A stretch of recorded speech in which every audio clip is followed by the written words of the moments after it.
All right, we'll move on to our next story. Now, this is an interesting thing that just happened yesterday.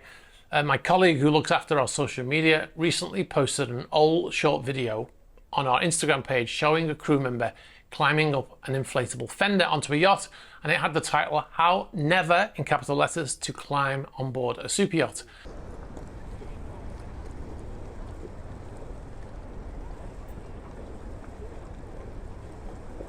Jesus.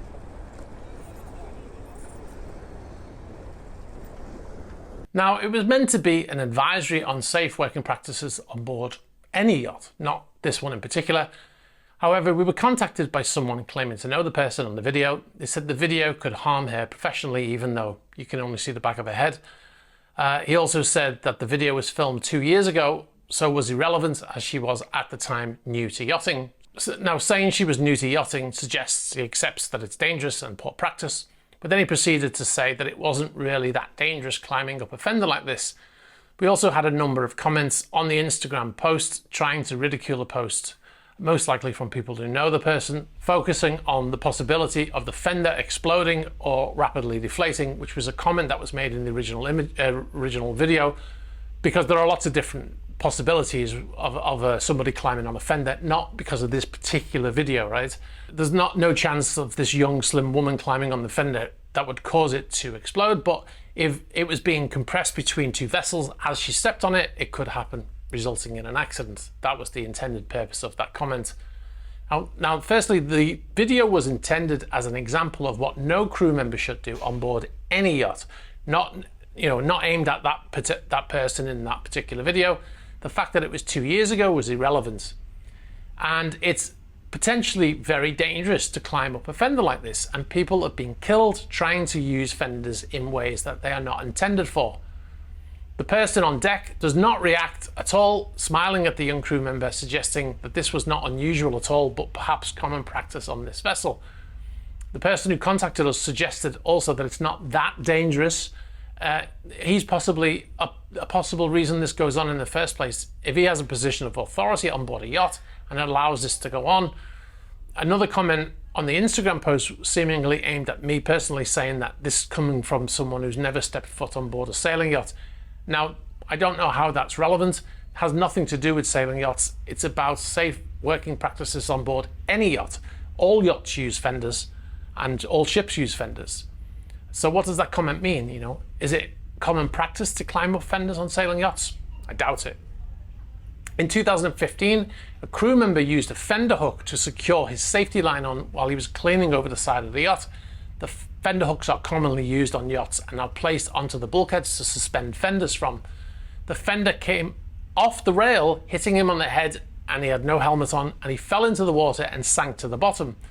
He was submerged for 13 minutes as he was also not wearing a life jacket, as the person in this video was not. He was rescued and resuscitated, but he later died of his injuries. Now, it's not the same as what's happening here, no, but it is misuse of the fender equipment that caused his death, and his death was ruled as a failure of a safe working practice on board that yacht.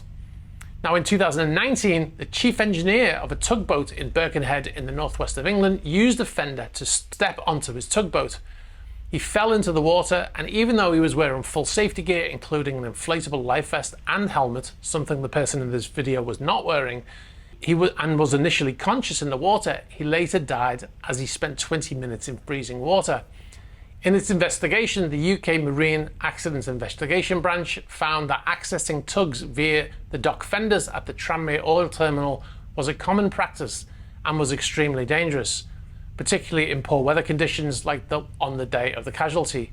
The UK Maritime and Coast Guard Agency brought charges against Switzer in Liverpool Magistrates Court for failing to instruct its crew in the use of safety and rescue equipment and failure to ensure proper safety drills, amongst other allegations. Switzer Marine pleaded guilty and were fined £2.5 million. So there's two examples of how misuse of fenders has resulted in death. Now, one of the comments I had from somebody I worked with, a captain with many years of experience, he said that safety takes a day off, and I've never seen anyone climb up a fender like this. So he's a captain, many years of experience, he's never seen anyone do that. Okay, so now I'm sure the people who commented on Instagram will make similar comments here. They'll probably argue that the water wasn't that cold in Monaco Marina or some other sort of rationalizing. However, Monaco Marina was full of boats that day because it was during the Monaco Yacht Show, and entering the water could be potentially dangerous. She could get hit by another boat, you know, with the propellers and stuff. Also, she could have fallen backwards, hit her head on the boat that she was climbing out of, and then entered the water unconscious, and then, you know, possibly drowning or sustain a head injury the same way the young deckhand did on Motor Yacht Kibo. There are so many scenarios that could have resulted from what she was doing. Now, rationalize it at your own risk, because it doesn't change the fact that it is a dangerous and unnecessary practice. Thanks very much for watching this video. You've been watching a SuperYacht News clip. If you'd like to see the full unedited SuperYacht News video, you can click on the link over here. You can also find our channel links below here. And if you'd like to see more shorter videos like this one, be sure to subscribe to this channel.